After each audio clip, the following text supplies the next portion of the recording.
Hi, and welcome to my training room. I'm Rainer. Another video. I've been working on my rail yard again. In my last video, I showed how I did this background building, this backdrop flat with the lighting and kind of the perspective in the back of it.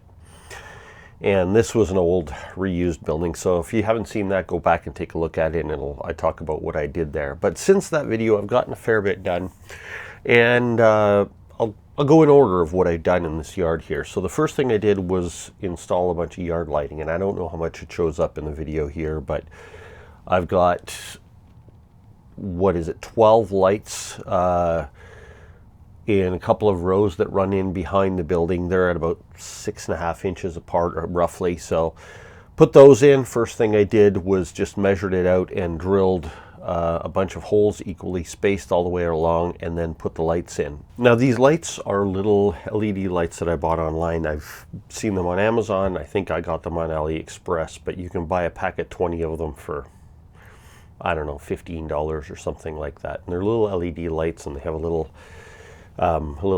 advertising sign on them, but I'm not using that, so that just pops off, and I'm not using that.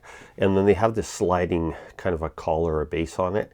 So what I did with all of these lights was I put them on my workbench and slid them so that there was maybe 1/2 inch of metal tube sticking out below it, and just put a little drop of super glue on both sides of that and let that set. So then what happened was, when I drilled the holes in the bench, I could just drop these down. This collar sits on there, and I could put a little drop of, I just use some like that tacky glue and let it set, because they will stay in place even if you don't glue them, but they have a tendency to gradually rotate because of the wires at the bottom, and some of my lights would be pointing this way and some would be pointing that way, and I wanted them to stay positioned. So I put a little drop of glue around the hole when I pushed them in.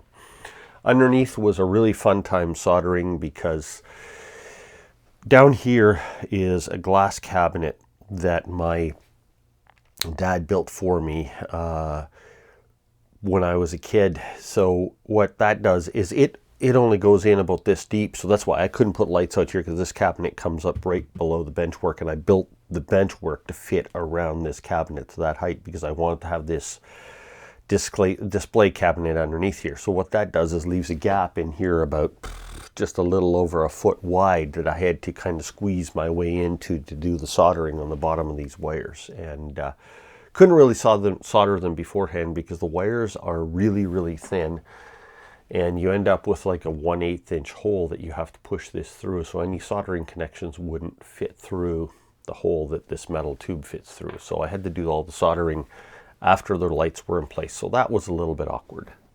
And I had to put resistors in as well, because those are not resistor LEDs, so, and I'm feeding them with 12 volts. So what I've been thinking is that I will probably put out another video showing you how I wired those up, just showing you what I figured out for resistors and how I wired them up. And I know some people are not clear on LEDs and doing lighting and things like that, so I just thought maybe I'll do another video, but that's not this one. Anyway, got the lights in, got them all wired and got them working, and then I decided to build another building flat, and this one is completely scratch built out of styrene. The top part is evergreen styrene with little grooves in it, and the bottom one is flat. So this building, I did the same thing as I did with the other one. I built the flat, put the windows in, and planned it so it's about 1/2 inch thick with another piece of styrene on the back.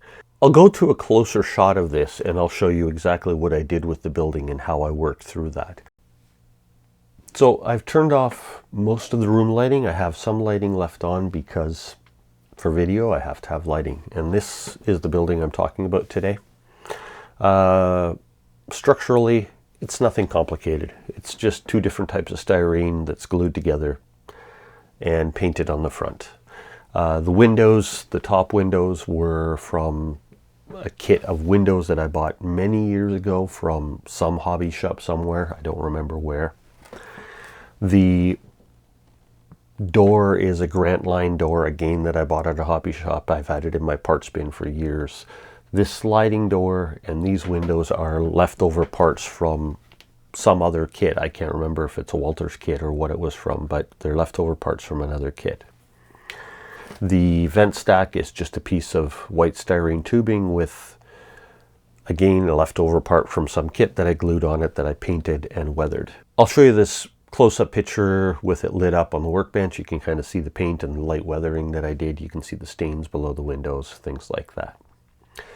The inside of the building is kind of the part that makes it more interesting, because what I did was, first of all, I painted it all black on the inside and the outside before I painted the outside to make sure I don't get light transmission through the walls. But I also added little brass plates. There's a cool white LED there, and then there's a warm white LED right here inside the building. But they are all glued to brass plates to make sure that the light doesn't shine through the wall. And the idea is that the cool white lighting provides the lighting for the warehouse windows and lights up the photo that I've put inside. The warm white LED is on a piece of brass plate that has a little bit of a bend to it to reflect the light down so that it gets a spill of warm light coming out through the open doorway and onto this deck. There's also, I hope you can see it in the video, but you'll probably see it more in this photo, in a photo that I'm going to show you in a minute. There is a bit of cool white spilling out here, but that's actually coming from the light that's up here, because I put a piece of fiber optic filament with one end right near this bulb and the other end poking out through a hole underneath this canopy.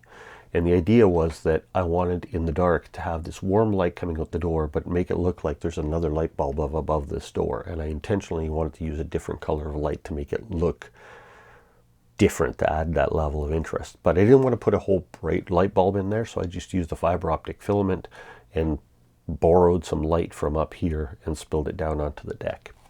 When you're choosing a photo to do this kind of a depth illusion like I've done on this building and like I did on the previous one that I built, it's important to choose a photo that has some very clearly defined perspective lines so that the lines run down toward the center like this. So when you're looking through these kind of dirty looking opaque windows, you can see that there's something in there that goes off into the distance. So if you just put a picture of your house or a picture of your kids or a picture of a stack of boxes in there, you're not going to get that same sense of depth, because it needs to have those defined lines that create that perspective. And at the same time, you don't want to see those lines too clearly. So that's why in both of these buildings I have tinted them, but I've also made the windows a little bit opaque. The idea is that you can look through the windows and you see that there's something going off into the distance.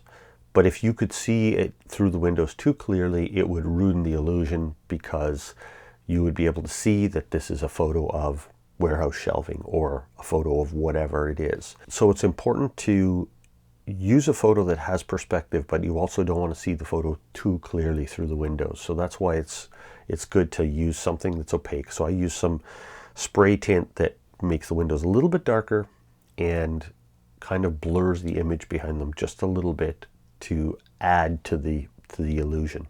Okay, so once I got the building built, the next step was before I positioned it in place, what I wanted to do was separate it from this building a little bit so it's not continuous building. So I just got some popsicle sticks. Well, they called them craft sticks at the dollar store. I got a package of those and I just cut them to, I don't know how long that is. I just made up a length and cut them all to the same length and then glued them to a piece of foam core using tacky glue. Once the glue had dried, I just stained them this gray black color using India ink and a mixture of India ink and isopropyl alcohol. Once that was dried, I glued the fence in place, then I glued the building in place so that the gap was nice and tight. My idea was to create a gap, but I want to cover the wall. I want to create a backdrop all the way across, but I don't want it to be all uniform, and I'm trying to do it without doing a photo backdrop because I kind of want it to feel a little bit more real than a photo. That's just what I'm going for. I may do a photo backdrop on that back wall yet. I've been thinking about it, but I haven't actually progressed with that. I mentioned in my last video that I was watching the Boomer Diorama YouTube channel, and among other things, he talks in a couple of his videos about how he does grass with static grass. I tried to duplicate his technique or copy it somewhat anyway, and it actually worked really well to get a little bit of grass and weeds in front of the fence here and to tie it all together. I'm probably going to do a little bit more over here. So I'm happy with that, how that turned out. And then I also made a couple of trees, but I made half trees this time. So I made these trees exactly like I've made all my other trees. And again, I've got a few videos back that I show exactly how I made the trees. So I'm not getting into that right now. But with these, before I put the flocking on them, I cut half the branches off the back to make the back of the tree flat. Then I glued all of the greenery on them so that they would fit tight against the wall. And because I used foam core behind my fence, all I needed to do was take the stem of the tree and jam it down into the foam core, and I now have a tree here that kind of hides the corners of the building a little bit and kind of disguises the fact that the building is only a ½ an inch thick. Not really, but that's the idea. Anyway, got the background looking okay, got the lights in, and then the last thing I did was I ballasted. I just used some black, the cinder ballast, and ballasted the whole rail yard and glued it down, and I did that yesterday afternoon. So now it's nice and dry. I've cleaned the tops of the rails and the yard is all functional again. So it's getting there. Obviously this is kind of the end of the line right here for my buildings in the backdrop, so the rest of that wall still needs a lot of backdrop, and that corner of that building is the end of the line there, so I need to do more. But this section, at least I've got some backdrop in here. Gives you an idea of what I did. So as I mentioned, I think I will shortly put together another video talking about how I do the LED lighting, whether it's lights like this or lights in the buildings, and the differences in how I wire them and why. I know that some people are sometimes maybe a little bit confused about LED lighting, and I just want to make it a little bit more simple. It isn't a complicated thing to figure out, so I just want to kind of maybe put that out there, but that's going to be in an upcoming video. Hopefully this gives you a bit more of an idea of what I've done here, and if you like what you've seen, please subscribe, and see you next time.